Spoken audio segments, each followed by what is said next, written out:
Cool. First order of business, the photographer and I were just chatting. Does anybody remember the sponsor that was giving away the fidget spinners? Anyone? No? Cake Solutions, are there any left? No? Oh, come on, people. If anybody finds me one, you'll be my new best friend. Actually, there's something that I'm going to get to at the end of the talk that might come with a prize, so keep that in mind. All right, we can get started. So I renamed this talk recently, and the talk title is a little bit unfair because redefining, I'm basically just going to take things back to first principles. These are hopefully things that you have heard before, but I think the community has gotten to a point recently where we're disagreeing about how to define functional programming. So I'm going to manage your expectations a little bit there. The drama that I talked about, we'll get to that later in the talk. Don't worry, it'll be fun. And like I mentioned, redefining functional programming, we're taking things back to first principles, getting everybody on the same page to share some context and understanding about what we're talking about when we talk about functional programming in Scala. And this is important because at conferences like this, you're going to hear a lot of things, you're going to hear a lot of buzzwords, and there are a lot of talks about syntactic sugar and fancy abstractions out there. So if you reflect on the talks that you've already seen and the ones that you're going to go to today, keep this in mind so that hopefully this doesn't happen.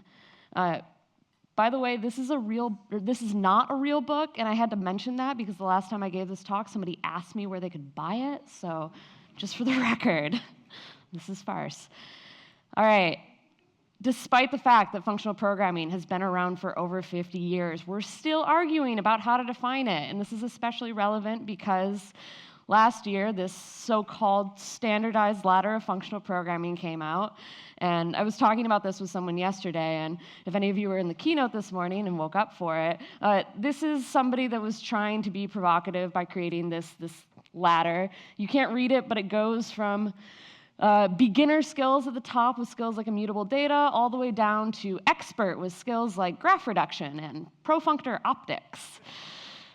So that's cool, but people were basically trolling, and here I am up here having the emotional reaction to it. But this is all in support of having a discussion around these topics. So we'll come back to this, don't worry. But I introduce it now to frame our discussion around the idea that there are a lot of these so-called skills and topics that we use and talk about when we talk about functional programming. And I think it's really easy to get caught up in the jargon and forget the core principles that really make functional programming what it is. And that's what I'm here to talk about, the essentials of functional programming and why that matters to our community. My name is Kelley Robinson. I'm an engineering manager at ShareThrough in San Francisco. We are an ad tech company keeping the internet free. You're welcome. So I've been programming in Scala for about 4 years. These days, I work mostly with a team of Scala developers. We're bringing data science into the organization. So if anybody's in a similar role and wants to talk about how you use Scala and Spark for data science, I'd also love to talk about that. I also like complaining on the internet. That's my Twitter handle. Be warned, my Twitter right now is a mix of rants about tech, US politics, and the like. So you've been warned. Okay, let's talk about what we're going to learn today. So we'll start with some origins, look at a little bit of history for what functional programming is and how we got to this point, define the essentials, and then we'll talk about why this matters to you, to your teams, and to the community. And finally, we'll talk about what we talk about or what we mean when we say functional programming in Scala and what that looks like. I'll make these slides available after the talk, so if any of the things that I link to are things that you want to look up after, you will have links available to those.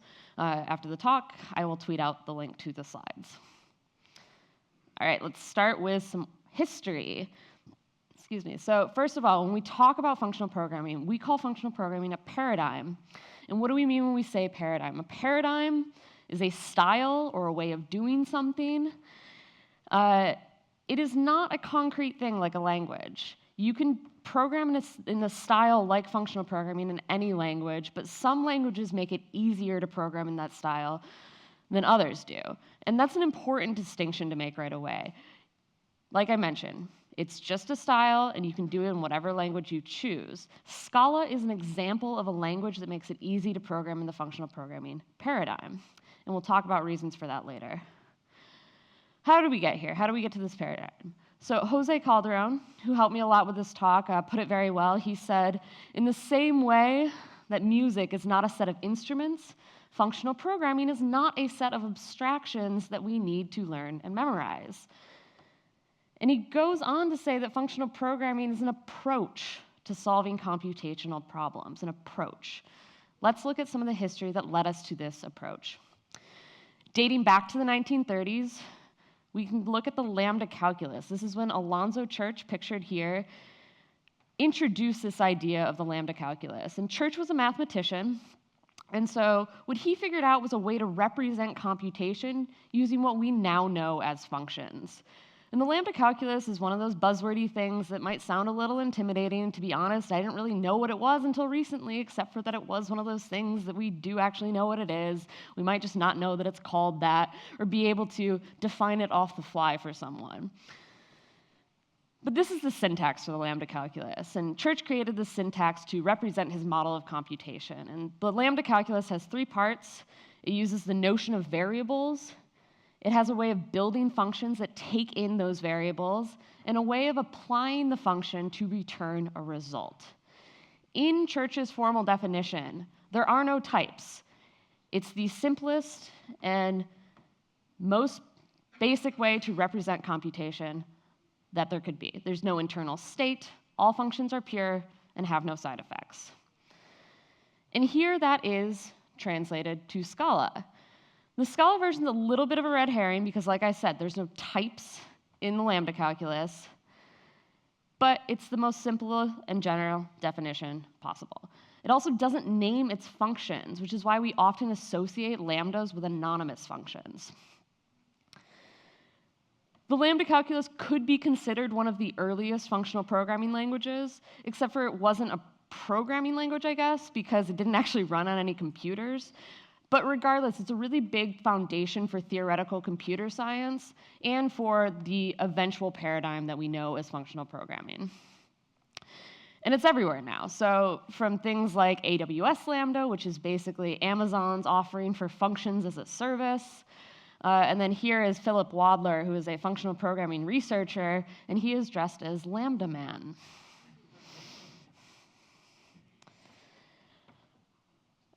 Another computer science researcher later said that modern functional languages could all be thought of as non-trivial embellishments of the Lambda Calculus. And he would be right, because at the core of it, when we think about the languages we use today, whether they're languages that we think of as using for functional programming or not, most of our modern languages have this idea of functions as a core abstraction to the language. And that's why Church's contribution of the Lambda Calculus matters. So Church introduces this Lambda Calculus, but he's a mathematician, so it was kind of intense. In his mind, everything could be represented as a function, so he was even representing things like Booleans using functions. And that's fine, but again, this wasn't a programming language. So when we talk about introducing some of these concepts into actual programming languages, it might surprise you to learn that some of the first programming language use of functional programming was written in Fortran. So Fortran is also known as Formula Translator. That's where the name comes from. And this was invented by John Backus in the 1950s. And there were a few important developments that came with Fortran. So it was popularized as a higher level language. Before then, most people were writing in assembly. So very procedural, do this and then that. There wasn't a lot of abstraction that was happening. So Fortran became popular as that first higher level language that provided some of these abstractions that we now take for granted. It's really hard to think about things like functions when you're programming in something like assembly. You can't really do it. And some of the other things that Fortran allowed us were introduced to for this paradigm were things like it allowed mathematical operators inside of your syntax, so things like plus and minus were now possible. And it also allowed the nesting of function calls. Something we take for granted now again, but it was a big development at the time. Around the same time, a couple of other researchers were trying to invent some of the first AI programs. And so Alan Newell and Herbert Simon were trying to write a chess game. And what they figured out was in order to represent something like a chess game, they needed a new way to program and represent their logic. And They invented something called the logic theory machine to do this. And that worked by writing and combining many small and simple subroutines into larger and more complicated problems. Before this point, everyone else was saying that a program was a sequence of instructions, and there weren't these kinds of abstractions. And this was a time that it wasn't previously possible to just combine a bunch of simple subroutines. Combining subroutines takes a lot of processing power. In the 1950s, the hardware was catching up to make this plausible and feasible. So Newell and Simon gave us something else with their research. What they realized was that in order to process data using those subroutines, they had to find a way to store the data. And so they essentially invented what we now know as linked lists. And they brought us Lisp processing with this data structure invention. So they invented the IPL, the information processing language. And the IPL was able to do this Lisp processing that we now use so often in many of the functional programming languages that we think of today. The data was stored, like I said, in what we think of as linked lists, and that allowed them to do list manipulation, even in a very limited way, but it was a really big innovation for the time.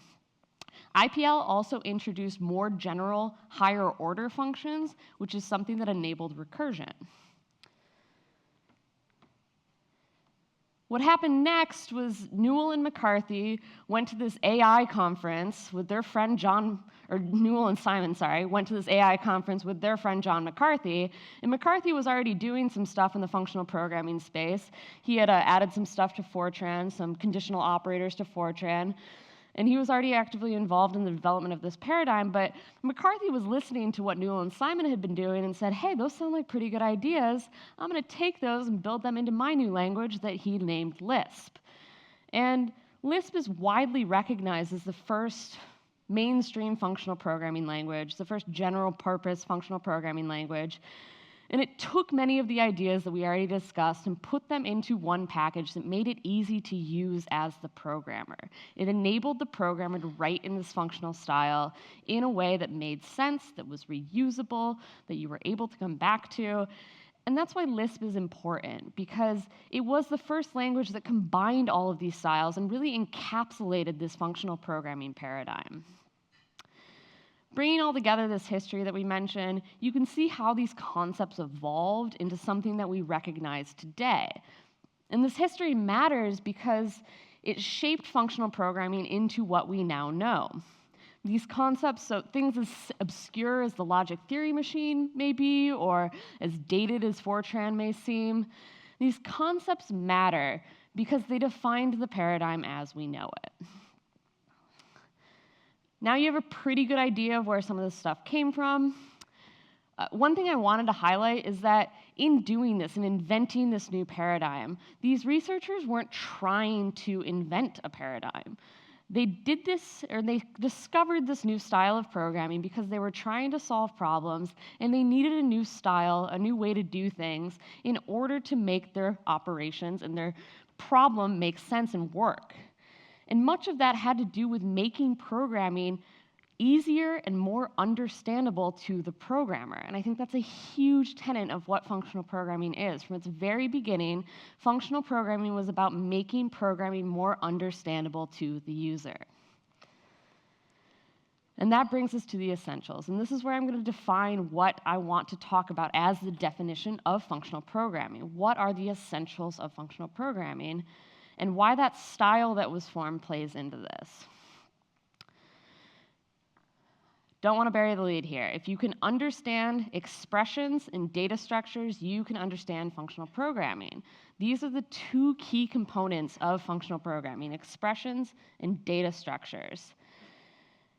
And when we talk about this idea of contemporary functional programming, I'm going to talk about it from the lens of 1975, and I'll mention why that date's important on the next slide. But for those of you that don't know, 1975 was also the year that Saturday Night Live premiered, so that was the best picture I could come up with from there. But this is a bit of an arbitrary date, but I wanted to bring things more into the modern era, but also show you that functional programming, it's not that different than it was in the 70s. A lot of the core concepts, these ideas of expressions and data structures, haven't changed since then. So Jose Calderon, who I mentioned earlier, He's writing a great series of blog posts distilling the work of William H. Burge. And Burge published this book, Recursive Programming Techniques, in 1975. And a lot of the concepts that he talks about defining functional programming, they haven't changed to this date. Especially because in 1975, we didn't have a lot of the fancy abstractions and things that we hear about from internet commentators. So just for an example, things we didn't have polymorphic type inference. We didn't have algebraic data types. We didn't have lazy languages, though those came soon after.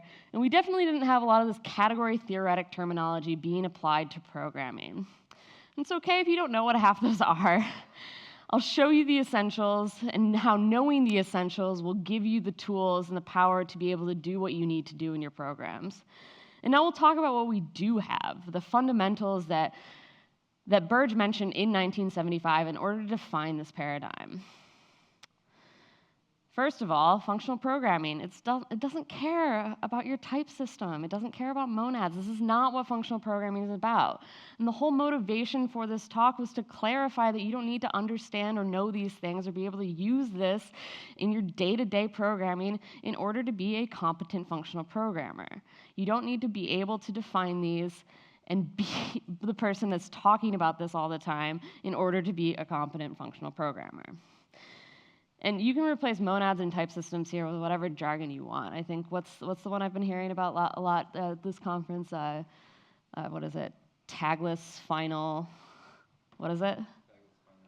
Tagless final interpreters. I don't know what that is, but it's not essential to functional programming. Functional programming is about expressions and data structures. Let's start with expressions. When we talk about the essentials, functional programming is all about representing your programs, the logic of your programs, using expressions instead of statements. And the concepts and the skills that we think of as being functional programming abstractions, those all have roots in expressions. And this idea of expressions, it's expressions all the way down. What do we mean when we talk about expressions? Well, it helps to think about expressions in terms of their constituent parts. And this allows you, the programmer, to isolate the different parts of your program and break things down so that they're more understandable. Here's a simple expression. We can more easily break this down if we represent it using infix notation. A little bit of middle school algebra for you here today. So here are the operators. Okay, well, backing up a little bit. Burge emphasizes that you can break things down more easily by stressing the difference between the operator and the operand in your programs. And those are part of the isolation that we do in order to represent the computation. And here the operators are the plus, the times, and the square, while the operands, or the things that we're operating on, are the 3, the x, and the y. If we give x and y values, we can look at how this expression is broken down into smaller parts. And I hope your work isn't basic algebra, but this is the example to illustrate how we use expressions in our programs to isolate and break our code into smaller and more manageable pieces. This shows one of the tenets of functional programming that's essential to this idea of using expressions. Functional programming encourages us to build bigger programs out of smaller parts, and those parts that we can understand in isolation. And we do this in part by separating concerns, and that helps us build understanding.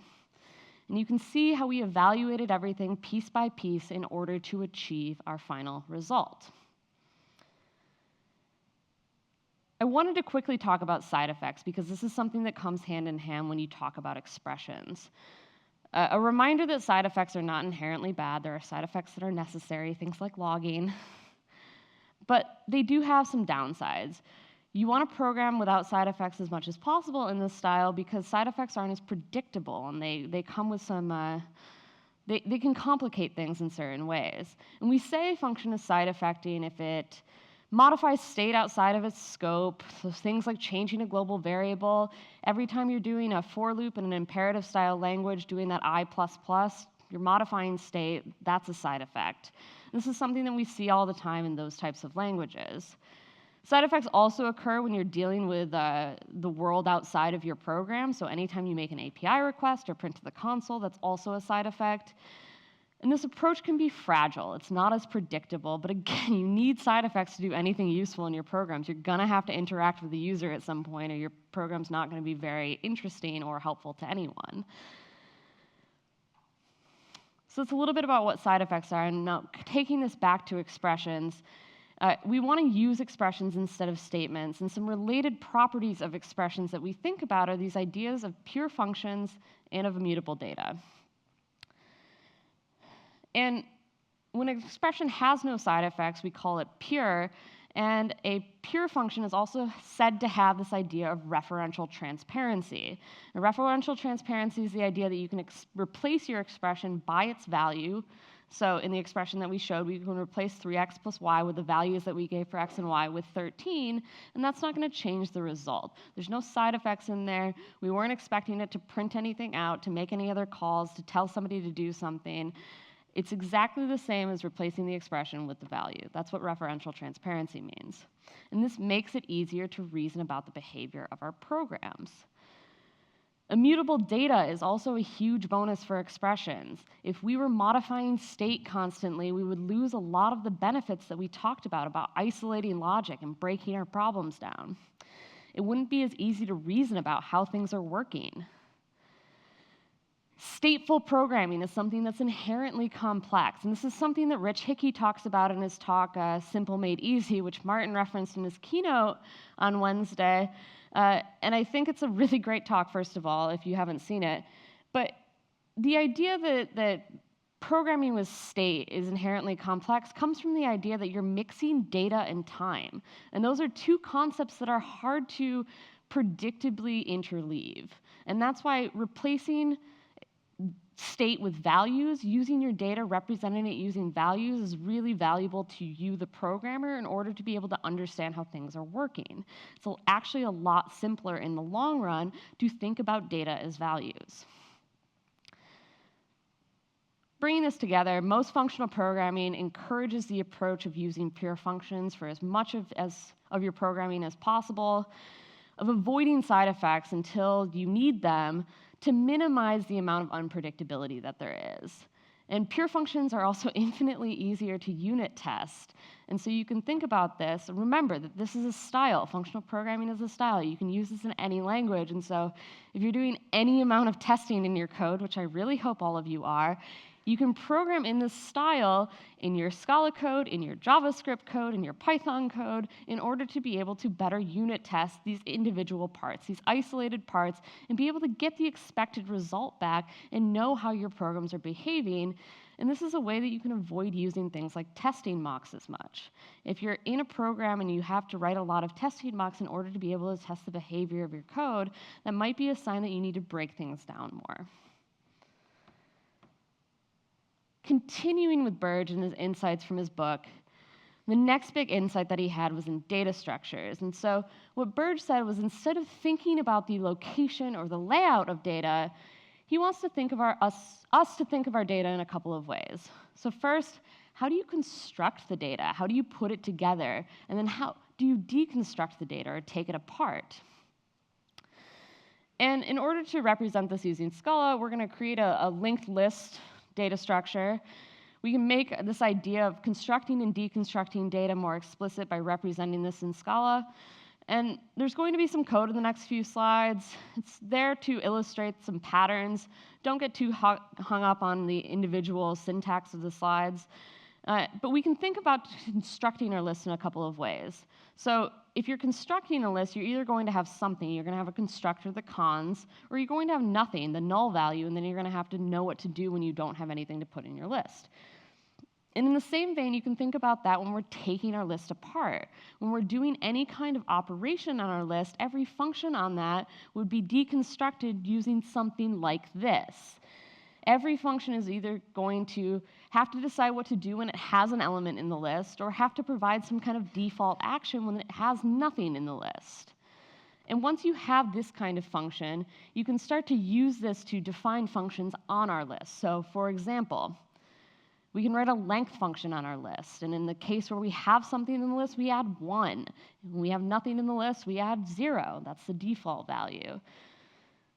Similarly, the sum function in our list, if we want to sum all of the elements in our list together, we add the head of the list to the recursive sum of the tail, and again, if there's nothing in the list, we add 0. Very similar, if we're taking the product of the elements in our list, we can add or multiply the head of the list to the recursive sum, and then the default value there becomes 1. And you start to see the pattern here, the pattern of how we're deconstructing the data, the similarities of how we're doing these operations on our lists. And what we can do is actually represent those operations in a more generic form. And this is something that we can use to represent those other functions and abstract away that deconstruction in a more generic way that allows us to then rewrite our other length, sum, product functions like something like this. And so you take this helper function that we define, and then the idea of functional programming that comes into this is we've isolated the parts of the program that are different. We've thought about how to deconstruct our data and abstract things away so that the programmer, you, is left with the interesting parts, the actual intelligent thing that you have to decide what to do with your program. And this whole class of functions becomes apparent, and you can think of how to define other functions using this kind of abstraction. And that allows you to focus on the parts that are different. Focus on the logic that you want to add into these functions in order to make them work for what you need to do. And this is a huge thesis of Burge's work. If you can understand data structures and expressions, you're good to go. Thinking about data structures even more, functional programming allows the structure of your programs to match the structure of your data. And when you do this, you're left with the idea of focusing on the interesting and challenging parts for you, your business logic that you actually need to spend time thinking about. So I thought this was pretty interesting. I saw this on Twitter just about a month ago. I don't know if this person has ever met Burge or read his work, but Michael here observes that when he's stuck on a problem, the answer is always think harder about my data structures, or I'm doing too much in one step. And so he's coming to the same conclusions in 2017 that Burge came to in 1975. And I think this goes to show that a lot of things haven't materially changed since then. There's been a lot of innovations. There's a lot of stuff that we're doing now that's making it cool and more interesting and in some ways easier for us, but the core principles of functional programming haven't changed in a long time. They're not changing, and we can be effective as functional programmers by keeping those core principles in mind. So it was a pretty intense distillation of functional programming. Now let's get into the fun part. Why does this matter for you? Back to this ladder. So there are 44 concepts listed here. 44 concepts. Last year, I talked about the free monad at Scala Days, and it took me 3 months to really get a mastery on that. I did some math. If every concept on here takes me 3 months to learn, that's 11 years of learning functional programming concepts. And so maybe some of you have 11 years to do this. Maybe some of you are smarter than me, and it's not going to take you 3 years to learn, or 3 months to learn each one of these concepts. And maybe some of these things are the things that we don't think we know, but we do already know, and we just don't know that we know them, or we don't know that they're called those things that we know. But even if that's the case, that's still a problem, because modern functional programming is littered with jargon. After the Northeast Scala Conference in March, a software engineer at Twitter gawked at all of the jargon that she heard. It was so complicated and so prevalent that they couldn't keep up. And this is a smart person. This person literally wrote the book on React Native. And they're a software engineer at Twitter. Twitter has like hundreds of Scala engineers. They acquired a Scala training company. They've got a lot of good resources to be educating people internally on how to use Scala at their company. But still, it was overwhelming. And this is what Bonnie observed.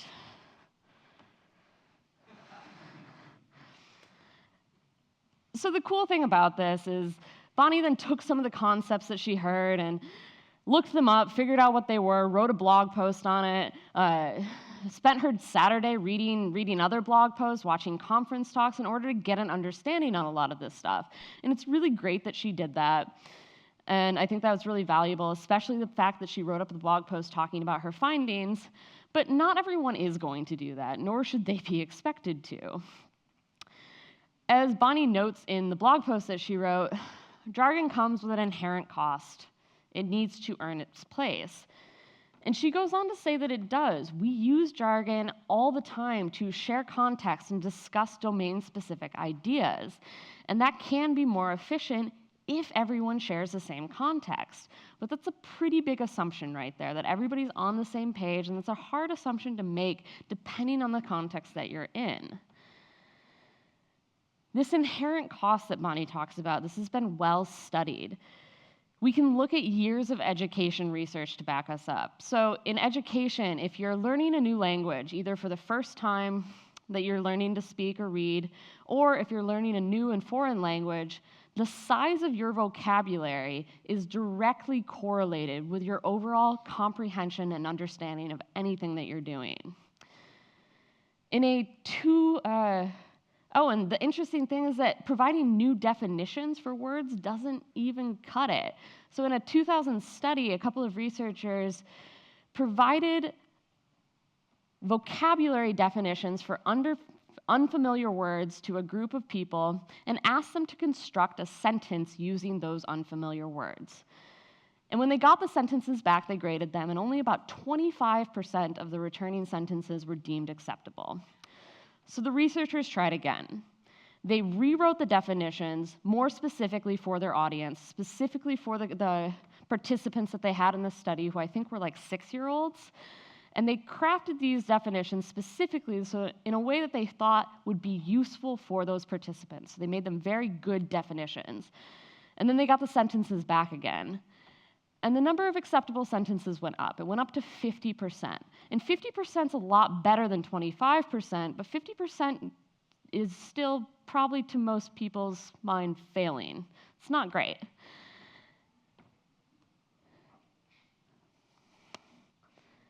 And so the researchers observed the following. They said it's a striking demonstration of the fact that even definitions of very high quality are often inadequate as sources of information on usage. People need context. They need practice to really understand these things. The more jargon that we start to introduce into whatever domain we're in, especially programming, the harder it becomes for someone to learn. And that's really scary because even if someone does understand the concept, it doesn't mean they know how to use it. So people were mad about this, and the conference responded by updating the letter. But they literally just introduced more jargon. The only thing that's different now is I think they changed the name of the section, so now instead of being a beginner, you're like an ice ceramic or something. I don't know. I don't know if I should be offended by being called a fire lubline or not. I don't even know what that means. I don't know if I'm pronouncing it right. The problem with this is not the names of the divisions. It's that there's no context for any of this. Why does knowing advanced monads make you a better programmer? In my opinion, it doesn't. When you present something like this as a ladder, the connotation there is that you're expected to climb, that you're expected to grow, and that if you don't, you're doing something wrong. You're expected to become the ice scrig, or whatever that is. But that's not necessary. The essentials that we talked about, those are all captured in the first rungs. And so if you want to think about it as a pyramid, you need these fundamentals, the expressions and the data structures, in order to understand the essentials of functional programming. And everything on top of that, the buzzwords, the syntactic sugar, those are trends. They may have staying power. They may not. We don't really know, but it's the flavor of the week buzzword that people are using a lot and introducing into their projects, and maybe they're doing it in a way that makes sense, and maybe they're not. But these things haven't been around enough, nor do they have enough context and shared understanding in most cases to really be useful. Something that these lists do give you is a list, an idea of concepts to go out and learn about if you're curious and wanting to do that. And that's something that Bonnie did. And sure, I can see the value in that. Learning for learning's sake is great. It's why we continue to fund research institutions. Thank you, EPFL. But where it becomes problematic is how many people in here are industry programmers? All right, and how many people are academic programmers? Okay, so there's a significant number more of industry programmers, and where things like this become problematic is when you decide to take something like profunctor optics and build that into your feature release because you heard me talk about it at this cool conference talk you went to, and no one on your team knows what that does. It's learning some new vocabulary without knowing how to use it in a sentence, except for now that vocabulary is something like free monads or tagless final interpreters, and the sentence is the production service that I have to be on call for. And for once, someone on Hacker News agrees with me. So this person said, "It may be fun to brag about knowing how to use embedded DSL with combinators, but is that really the best thing to help your startup succeed?" I'm a big proponent of using the right tool for the right job, of solving problems, rather, and not just building solutions. Not to mention that jargon is super alienating, especially for new programmers. A large amount of this category theoretic terminology that we hear hasn't earned its place. At one of the first Scala meetups I ever went to, there was a panel. It was a panel discussion, and someone on the panel said that it was good that Scala was hard to learn because that made sure that only people that were serious about it were the ones that stuck with it. And that's really hard to hear. That's really hard to hear when you're 3 months into learning a new language. You gave up your Wednesday night to go meet people in the community, learn some stuff, and somebody's up there being like, you're probably not going to cut it. If you're someone that's heard these things, that's felt alienated like this, I'm here to be a voice of reason. I don't think that we should be saying things like this. Too many conference talks focus only on the syntactic sugar and not the reasons why you might use these things. I think that we need to get more focus on the why of things and not just the how or the what. So please stop saying things like this. Scala is not too complex for any programmer. This is funny because it's a widely held belief, also not a real book, by the way. Please stop saying that you have to know things like advanced monads in order to be an advanced functional programmer. If you understand the essentials that I mentioned, the data structures and the expressions, you can accomplish a whole hell of a lot. And the rest comes down to the dynamics of your team and the culture that your individual team has figured out.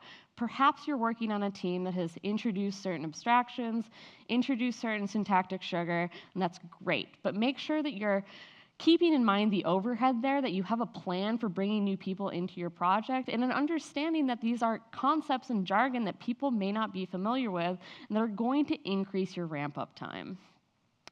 If you're someone that's writing more blue sky Scala, as Jessica Kerr coined it, you can still be an expert functional programmer without this stuff.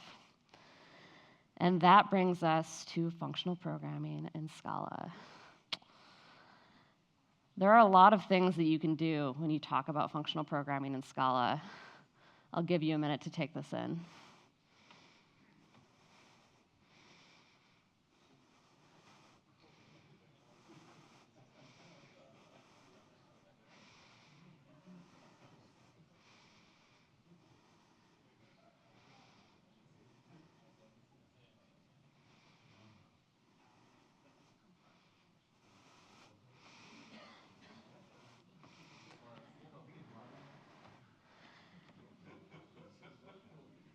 So as some of you probably figured out, about 75% of these aren't real. But the challenge is figuring out which 75% that is. It's hard. We made some of these up, and I accidentally invented real ones. Apparently, lifted arrows exist. But some of this stuff, some of my favorites, recursive constants, that can't happen. Transfiguration is a class that you take at Hogwarts. Immutators are not real. So these are things, these are jargon that we hear about in the Scala community a lot. But this is not what we're talking about when we're talking about functional programming in Scala. What we're talking about is this: a series of trade-offs that you have to make every day as you're writing your code. Scala makes functional programming easy. It also doesn't require it.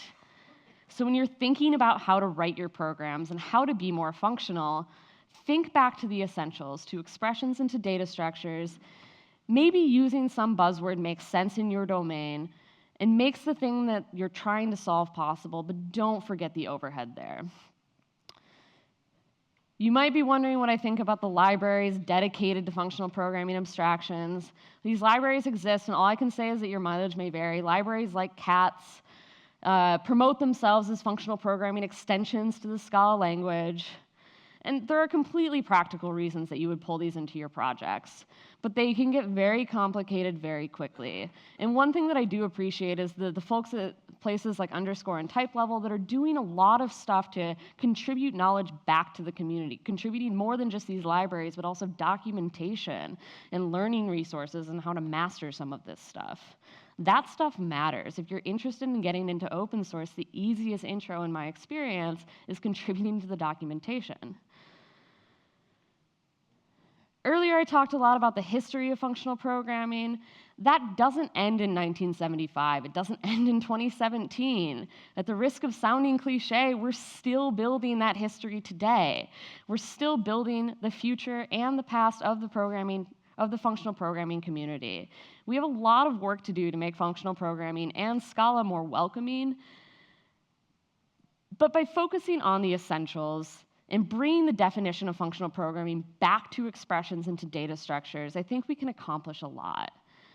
Functional programming isn't magic. Functional programming in Scala isn't magic. This paradigm exists because thousands of people, all of us in this room included, decided that there was more than one way to write programs.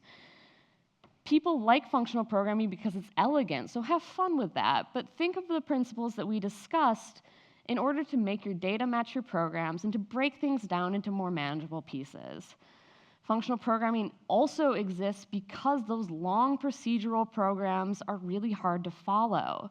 And so think back to this first principle that I mentioned. From the very beginning, the whole point of the Scala and the functional programming paradigm is the idea of writing small and reusable subroutines in order to make things more understandable to the user. Do your part to encourage that understanding. And most of all, be kind. Be kind to yourself, be kind to your teams, be kind to the community. Try to recognize when the abstraction or the syntactic sugar has gone too far, or when you shouldn't introduce it at all. You always have the essentials to help you achieve your goals. Speaking of jargon, we made a quiz. So you can thank Heather Miller for this. You can test your knowledge. Martin, are you here?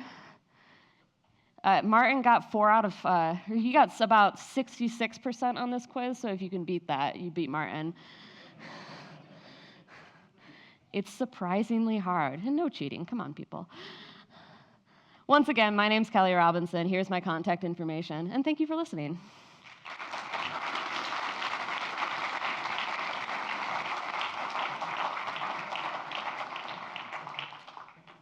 I think that was really great.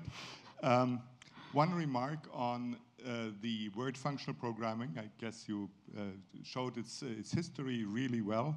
So often in this industry, which is hype-driven, there's sort of a fight for words. The last time that happened was with dynamic programming around 2000, which essentially was a brilliant way to essentially introduce a new term for dynamically typed programming, because after all, who wants not to be a dynamic programmer? Static is boring, right? And I think that essentially influenced the industry for about 10 years.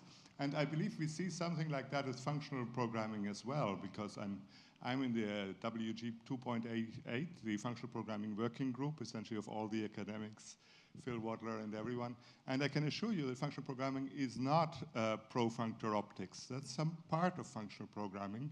But it's essentially the part that comes from category theory. So I think a much more accurate name would be categorical programming, because that's what it really is. Functional programming, as you say, is much, much wider. It's essentially every programming that uses functions and that essentially tracks effects. It tries to be pure in as large a program footprint as possible. And by whatever it means that achieves that, that's functional programming. Well, thank you for raising that point. I just wanted to reinforce it. Thank you. Thanks, Brian. Yeah, I think that's a really important. Like this idea, I don't think people disagree with this, but there are people that are taking the categoric programming and trying to call it functional programming, and I think that's problematic because then you get people that are interested in learning functional programming, and on day 2 they're like, well, now I have to know what type class is and the reader monad is, and it's like, no, you don't have to know that on day 2. Maybe day 200, but like even then, probably not. From your experience, how do you balance between using these tools, which are category theory implementations, and how do you implement? Which are the borders that you define in your teams, and so what's the practical advice for usage of the libraries? Sure. So I think it really depends on who your team is and the problems that you're trying to solve. And so one of the things that I've said before is a lot of my team comes from a Java and a Ruby background. And so when we started writing things in Scala, people were coming from the domain of an object-oriented language. And so there weren't a lot of people that had a lot of the category theoretic knowledge. And so we decided to pick up Scala from that domain. And so there's not a lot of this super like Haskell-y stuff that appears in our code. And that's the agreement that we've come to as a team.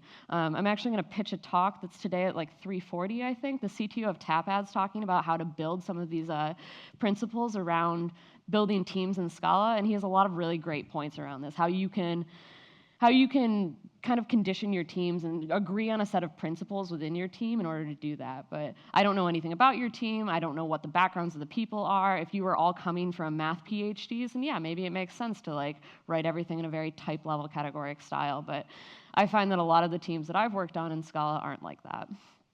First of all, thanks. It was a great talk. You raised very interesting points on the functional versus categorical programming thing. I'm wondering, when you speak about minimizing jargon, to me, when in the process of learning like concepts, even from category theory, sometimes jargon or precise definitions were actually very useful because I know what I don't know, and I know what I can Google, and I can find material on that. So when you say minimize jargon, I'm wondering how does that fit in the process of learning? Like, it seems like a cultural problem, like essentially don't be a jerk and don't use those words out of context, like provide context and words. So I'm wondering whether you mean by minimizing jargon, like don't use it when you don't need it, but when you actually need it, I don't know if you have any tips for helping learners and learning. Yeah, so I think it comes back to focusing on the problem that you're trying to solve and solving that problem with the pattern or the style that you think makes sense. And then if at a later point you recognize or someone on your team recognizes that pattern has a name, then you can start to name things. But I think the problem where jargon comes in is that if you're talking to someone and you're assuming knowledge and you're not providing the context, then it's hard to explain things and have people keep up. People are just going to lose sight of what you said. Some of the other education research out there says that like if you use a sentence and there's more than like 15 or 20% unfamiliar words, people just like lose understanding of everything that you said. It doesn't matter how much else that they were able to handle. People focus on the things that they don't know, and then they get lost in the rest of it. And so if you're introducing things and names, then that's fine if there's a purpose for doing it. But I think the challenge here is to be very mindful of that and make sure that you know what you're doing. And this is really hard also, but try to be mindful of it in order to say, okay, like, yeah, now we're going to do this. Do you know what I mean when I say we're going to be using like a for comprehension? Do you know what I mean when I say we're going to be using type classes here? Especially if you're training new developers or things like that. But to your point, I agree, like being able to Google things using a very specific name is also helpful. Thanks, everyone.